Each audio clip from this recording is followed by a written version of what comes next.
never heard of knocking. What do you want? I'm trying to sleep. I'm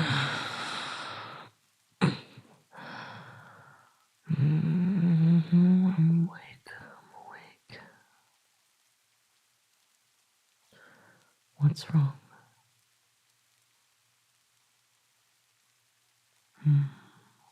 Can't sleep.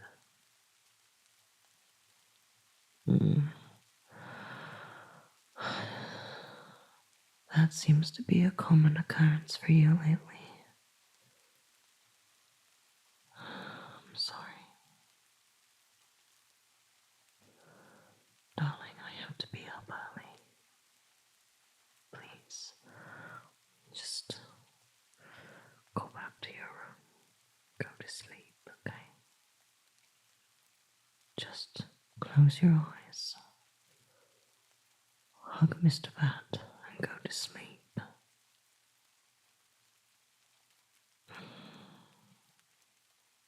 What?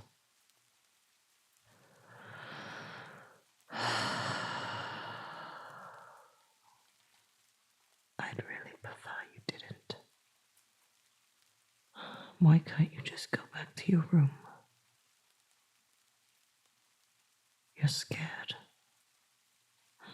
Poor thing. Darling, I told you there's nothing here that will hurt you. It's all in your imagination.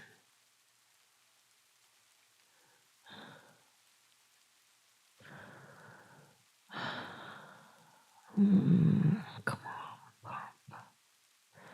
Please just go to bed.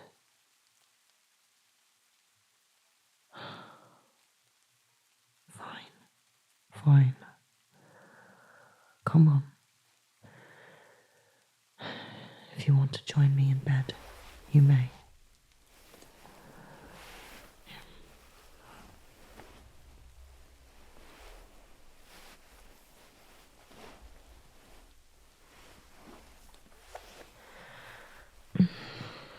There. Are you comfortable? Good. I am too.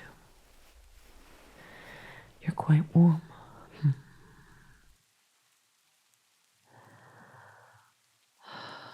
Fine. Have your pettings. Here. How's this?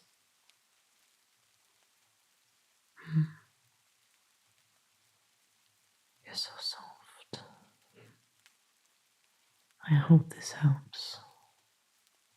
There isn't much I can do. I'm just so tired.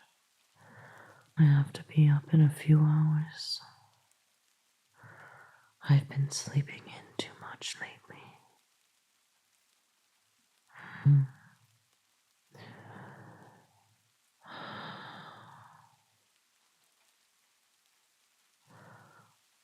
Oh, what? I'm not allowed to stop petting you? Very well. Spoiled thing. My cute little prince. I'll pet you until I fall asleep. But when I do, I need you to let me stay asleep. Okay? Thank you.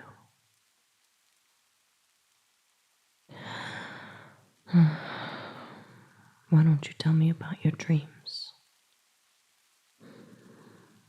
Well, for starters, are they good or bad? I see. A mixed bag, I can relate.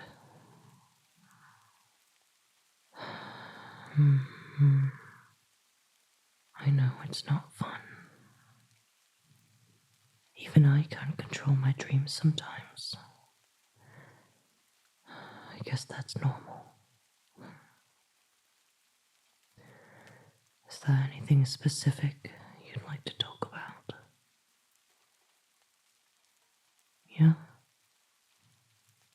Go on then. Tell me.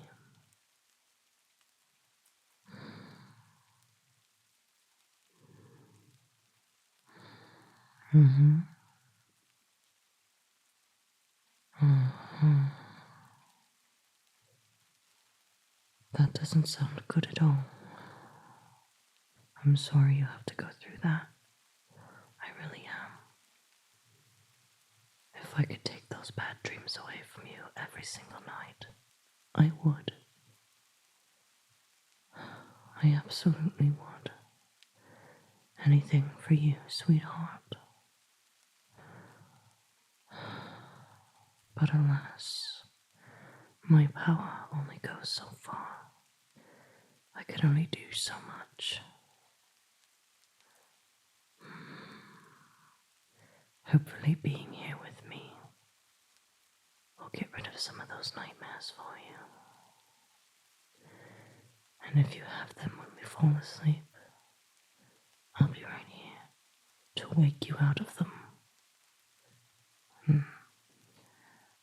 Yes, I'll continue petting you. I'm sorry. My mind keeps fading.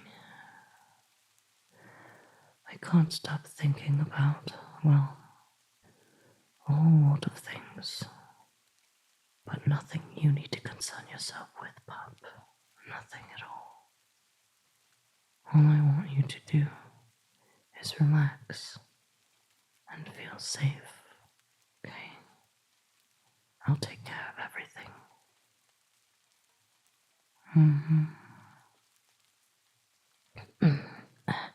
Watch your tail. It's going to make me sneeze.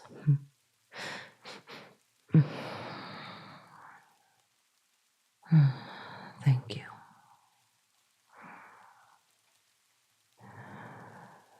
Is there anything else you'd like to discuss before we go to sleep? Pop, I told you not to worry about anything.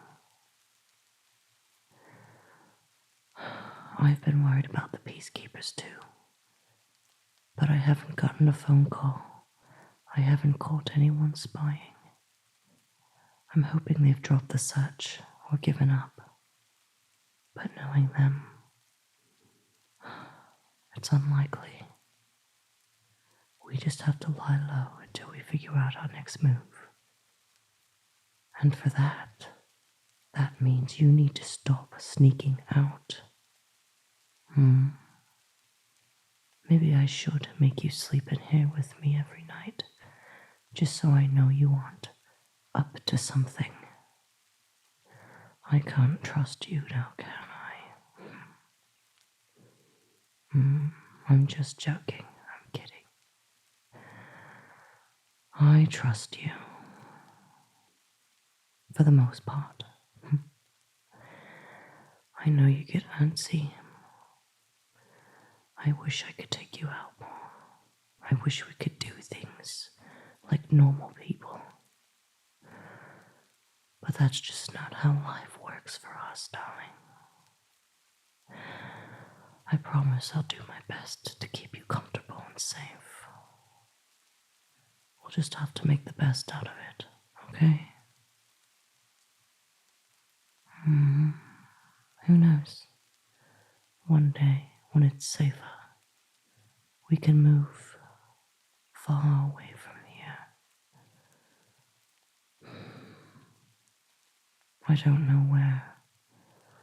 Honestly, no matter where I go, trouble seems to follow me. I mean, look at you. Oh, stop. Shh. I'm just kidding, sweetheart. I'm just kidding. Of all the trouble I've endured in my life, you're my favorite. Promise.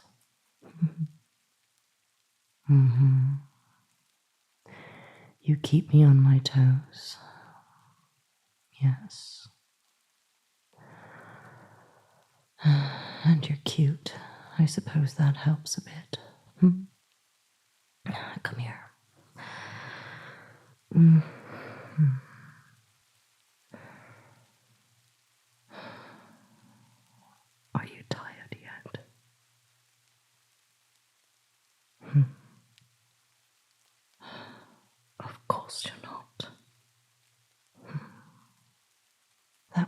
too lucky.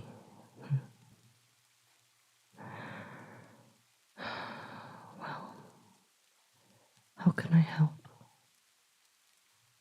Do you want more pettings? Like this? Yeah. How's that? I can't do this all night, Bob. I'm going to fall asleep soon. You should too.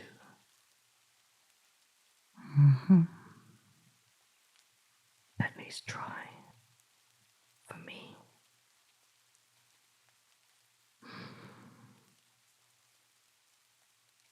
Fair enough.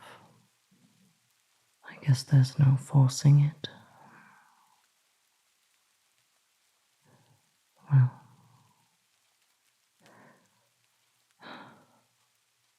what would you like for breakfast tomorrow morning? I have some ideas. Maybe instead of the usual, I'll make us something different.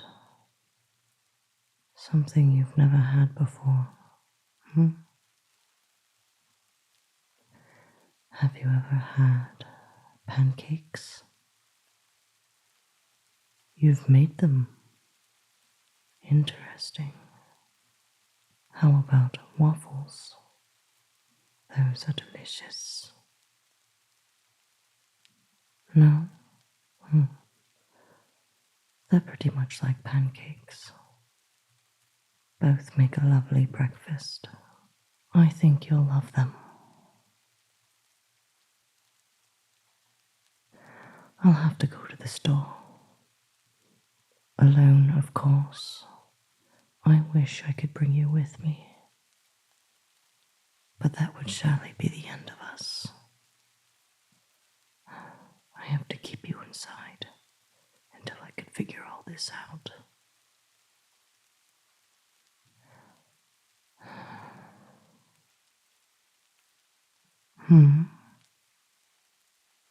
What?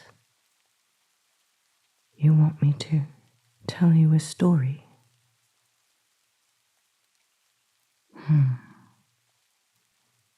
I suppose I could try. I can't think of anything off the top of my head, but I could make one up. Better than nothing, I suppose. Well then, here goes. Once upon a time,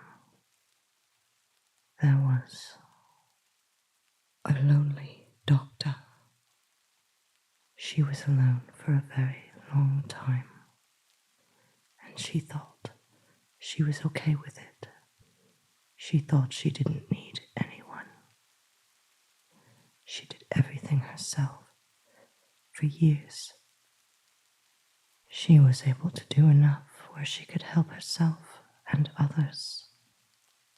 But despite all the success, all the riches, the house, everything, she still felt empty inside. She thought, I have everything I could possibly need. Why do I still feel this way? Is this a human trait? Do they all feel this way? Does the avarice ever end? The answer is no. Because she realized she wasn't looking for material objects, security,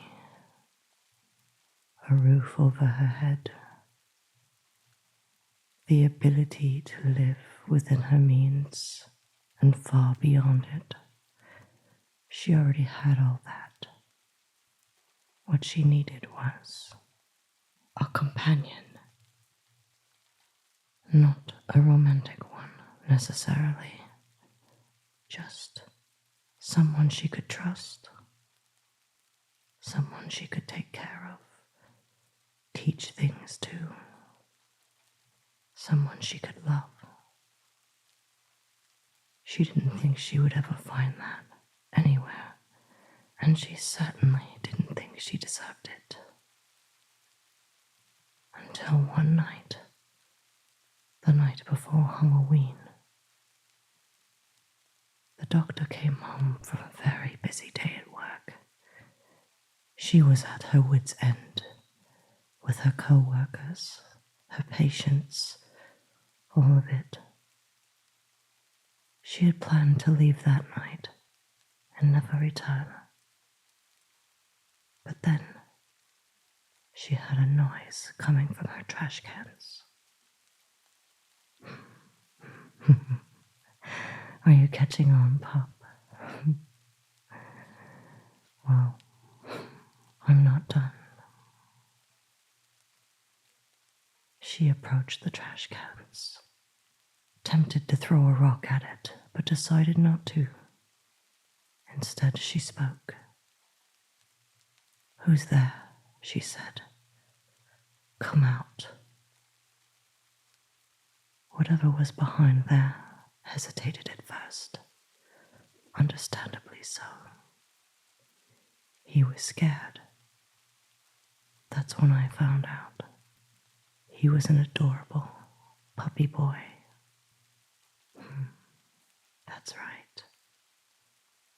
He was very cute, very hurt, very sick, and very scared. The doctor wasn't prepared to deal with something like this, but seeing the state the boy was in, she had to try. She invited him in, and at first he refused. He didn't seem to trust humans. But lucky for him, the doctor was nothing of the sort. He eventually trusted her after she offered him some chicken bones. That seemed to be his favorite. So, indeed, he eventually went inside. The doctor checked him for wounds, removed his collar, and gave him a place to sleep. She fed him that night, and while she was watching him eat, she felt a warmth that she hadn't felt in a while, like she was really doing something that mattered for someone who truly needed it. At one point, the puppy boy asked to stay, and the doctor, she didn't like that idea at first, not at all. She was far too busy with her work to take on something like this. But then he gave these puppy eyes that the doctor could not resist, no matter how hard she tried. And his cute little tail, wagging whenever he was happy. She knew the boy would be safer with her than anywhere else in the world at that moment. And the more she looked into his eyes, the more she couldn't let him go.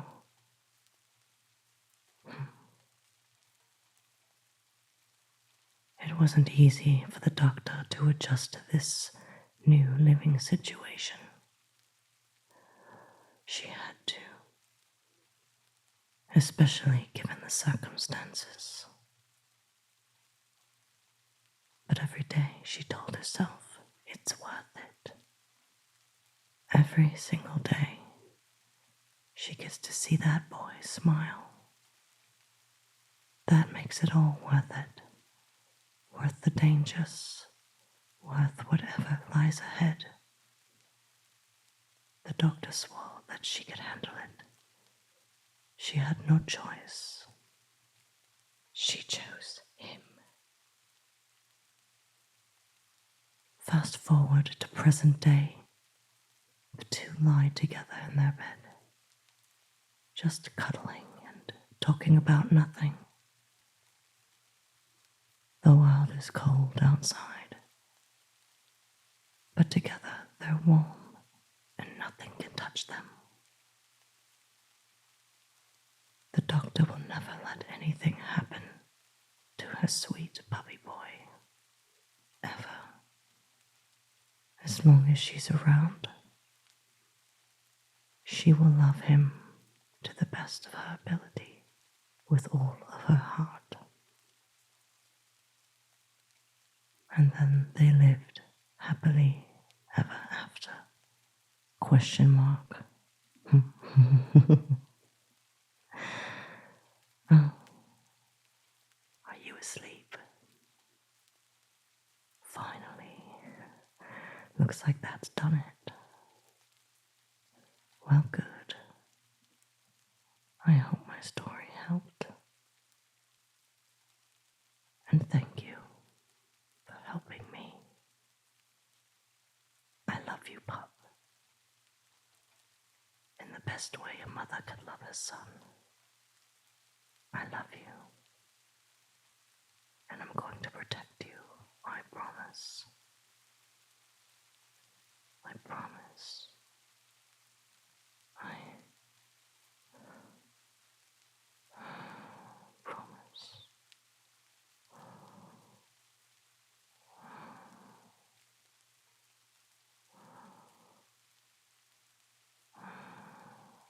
Hmm.